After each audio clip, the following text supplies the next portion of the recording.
Party బలపరిచిన అభ్యర్థి బుర్ర కుమరయ్య గారికి కాంగ్రెస్ పార్టీ జిల్లా కాంగ్రెస్ పార్టీ తరపున 2వ వార్డు గ్రామ ప్రజల తరపున కృతజ్ఞతలు తెలియజేసుకుంటూ మున్సిపాలిటీ ఎలక్షన్స్లో భాగంగా నిన్న బీఆర్ఎస్ మీటింగ్లో కొంతమంది వ్యక్తులు బీఆర్ఎస్ జిల్లా కార్యదర్శి గర్వ శ్రీమతి గండ్రజ్యోతి గండ్రరమణారెడ్డి గారి ఆధ్వర్యంలో కాంగ్రెస్ పార్టీ నిలబెట్టిన కాంగ్రెస్ పార్టీ 2వ వార్డు అభ్యర్థి బుర్ర కుమరయ్యపై వ్యక్తిగతంగా కావలసుకొని అనుచిత వ్యాఖ్యలు చేసుకుంటూ వ్యక్తిగతంగా చిల్లర మాటలు మాట్లాడడం జరిగింది.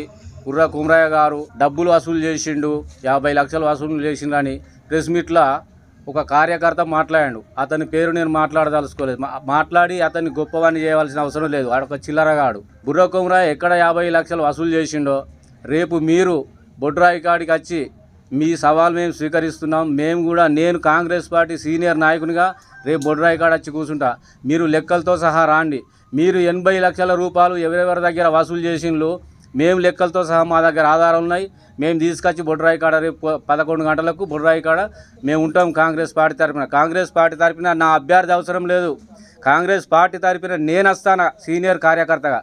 నువ్వు రా కూలరాయమాల్ గారు, నీకు నేను బహిరంగంగా అఖిల భారత కాంగ్రెస్ పార్టీ భూపాలపల్లి జిల్లా కాంగ్రెస్ పార్టీ తరపున నేను సవాలు ఇసురుతాను. నీకు దమ్ముంటే రా. బొడ్రాయి పెట్టినప్పుడు బుర్ర కుమరయ్య గారు బొడ్రాయి కమిటీ వేసిండ్రు. కమిటీలో మిమ్మల్ని మెంబర్గా పెట్టిర్రు. ప్రతి రూపాయి వచ్చే పైసలు ప్రతి లెక్క ఎక్కడ ఏమేమి ఖర్చులు పెట్టాలని నీ చేతి నుంచే ఇప్పించిండు. నువ్వే లెక్కలు పెట్టినావు. రేపు మీరు వసూలు చేసిన 80 లక్షలకు 31 ఇండ్లకు 80 లక్షలు వసూలు చేసిండ్రు. ఆ లెక్కతో పాటు బొడ్రాయి కమిటీలో మొత్తం నువ్వే ముందుండి నడిపించినావు. కమిటీలో మెయిన్ మెంబరు నువ్వే. నీ చేతుల మీదకే నడిచింది. ఈ లెక్కలు ఆ లెక్కలు నువ్వు రేపు పొద్దున బొడ్రాయి కాడికి రావాలి. నీ అనుచరులు వస్తారా? నువ్వు వస్తావా? ఎవరు వచ్చినా సరే నీ రమణారెడ్డి వస్తాడా? నీ గండ్రజ్యోతి వస్తుందా? ఎవరు వచ్చినా స్వీకరించడానికి మేము సిద్ధంగా ఉన్నాం. మీరు మాట్లాడిన సవాల్కు మేము సిద్ధంగా ఉన్నాం. 2వ వార్డులో ప్రశాంతంగా రాజకీయాలు జరుగుతున్నాయి. ప్రశాంత వాతావరణం. అన్ని పార్టీల అన్ని కులాలకు అతీతంగా అందరం అన్నాదమ్ముల లెక్క కలిసి ఉంటాం. ఎలాంటి కుల విభేదాలు లేకుండా. ఇలాంటి సందర్భంగా గొడవలకు దారితీసేది, ఇక్కడ క్రైమ్ జరగడానికి, లాండ్ ఆర్డర్ సమస్య తేవడానికి మీరు ప్రయత్నిస్తున్నారు. రాజ్యాంగానికి లోబడి మేము ఎలక్షన్లలో పాల్గొని మేము ప్రశాంతంగా ఉన్న వాతావరణాన్ని చెడగొట్టడానికి కారకులు మీరైతున్నారు. భూపాలపల్లి మున్సిపల్ ఎన్నికల్లో ఈ 2వ వార్డు నుంచి బుర్ర కుమరయ్య గౌడ్ గారు నిల్చోవడం జరిగింది. వారికి మీ అమూల్యమైన ఓటు వేసి అత్యధిక భారీ మెజార్టీతో గెలిపించగలరని మా యొక్క మనవి ఫస్ట్ తెలియజేస్తూ, అదేవిధంగా కుమరన్న గారు గత 30 సంవత్సరాల కింద సర్పంచ్గా చేసి 30 సంవత్సరాల కిందటనే ఆయన పేదలను ఆదుకున్న చరిత్ర కుమరన్నది. అటువంటి చరిత్ర కుమరన్నకు ఉన్నటువంటి చరిత్రను వందలాది మందికి పెన్షన్లు ఇచ్చిన నాయకుడు కుమరన్న. అప్పుడు ఇందిరమ్మ ఇల్లు ఇచ్చిన కుమరన్న ఈరోజు కూడా ఇవాటికి కూడా 10 ఇండ్లకు ఒక ఇందిరమ్మ ఇల్లు ఇచ్చిండు.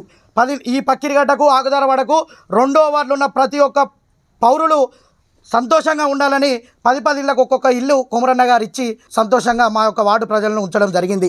అదేవిధంగా నిన్న బీఆర్ఎస్ మీటింగ్లో కొంతమంది నాయకులు అన్నారు, పైసలు తీసుకొని వసూలు చేసిన ఇల్లు ఇచ్చిళ్ళు, ఇందిరమ్మ ఇల్లు పైసలు తీసుకుంటేనే పని అవుతుంది అని అన్నారు. నేను ఈరోజు సవాల్ విసురుతున్నా. ఈ 2వ వార్డు నుంచి కాంగ్రెస్ పార్టీ తరపున ఈరోజు నేను సవాల్ విసురుతున్నా.